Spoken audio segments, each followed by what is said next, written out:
Assalamualaikum warahmatullahi wabarakatuh. Saya, Apoteker Dedah Nurhamida, Sarjana Farmasi, peserta pelatihan dasar CPNS Kabupaten Majalengka, Angkatan 3, Kelompok 1, NDH 13. Saya akan membahas tentang analisis isu dan gagasan kreatif mewujudkan Smart Governance dengan perspektif manajemen ASN dan Smart ASN. Smart Governance. Smart Governance merupakan tata kelola pemerintahan cerdas yang tertuju pada perealisasian dalam pelayanan publik di bidang pemerintahan secara efektif dan efisien.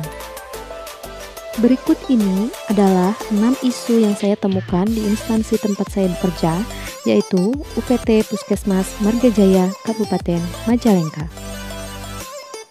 1. Rendahnya tingkat kedisiplinan ASN seperti datang tidak tepat waktu, pergi meninggalkan kantor pada saat jam kerja tanpa pemberitahuan kepada atasan. Dampak yang ditimbulkan adalah: pertama, tidak tercapainya upaya peningkatan kinerja instansi dalam penyelenggaraan pelayanan publik yang profesional. Kedua, terjadinya penumpukan antrian pasien yang akan mendaftar atau menunggu pemeriksaan. Adapun pihak terdampak, yaitu pasien, pengantar atau penunggu pasien, dan juga instansinya.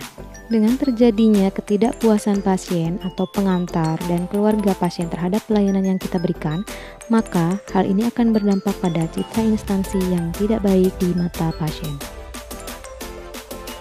2. Kurangnya layanan informasi digital terkait jadwal pelayanan puskesmas, seperti pendaftaran masih dilakukan manual, kurangnya pemanfaatan media sosial sebagai media informasi dan promosi pelayanan puskesmas. Dampak buruk yang ditimbulkan: pertama, membuat antrian dan kerumunan di bagian pendaftaran.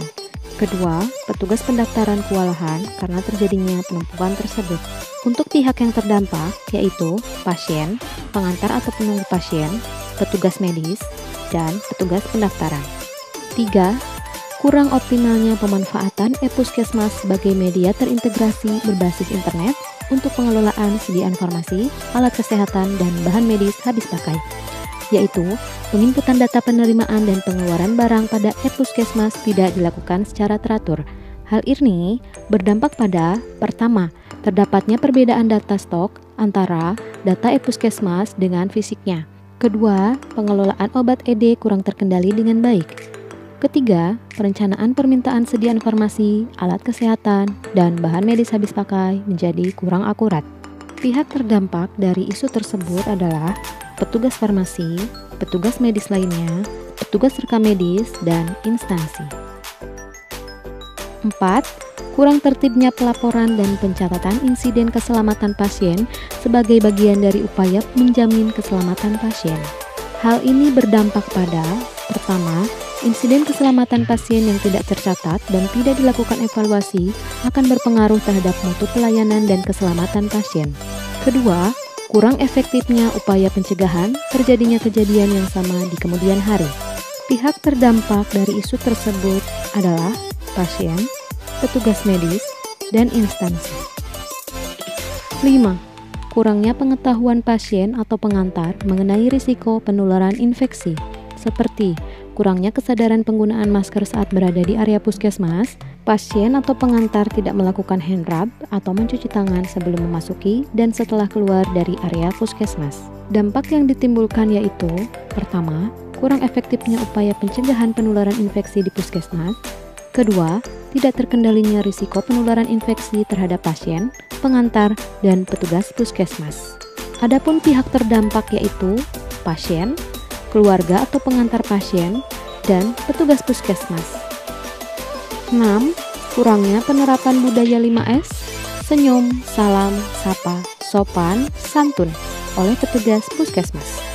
Hal ini berdampak pada: pertama, kurangnya kepuasan pasien terhadap pelayanan yang diberikan. Kedua, memberikan citra buruk kepada petugas dan instansi pemberi layanan.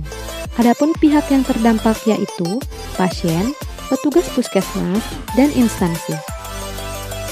Untuk menentukan core isu dari 6 isu tersebut, selanjutnya saya menggunakan teknik USK.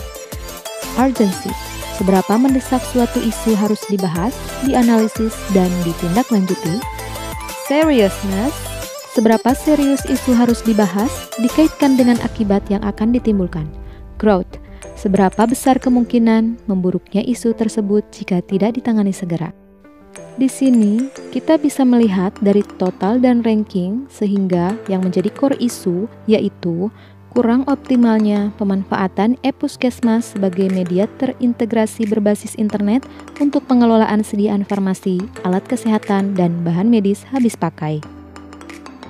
Selanjutnya, saya melakukan analisis core isu dengan menggunakan teknik diagram fishbone.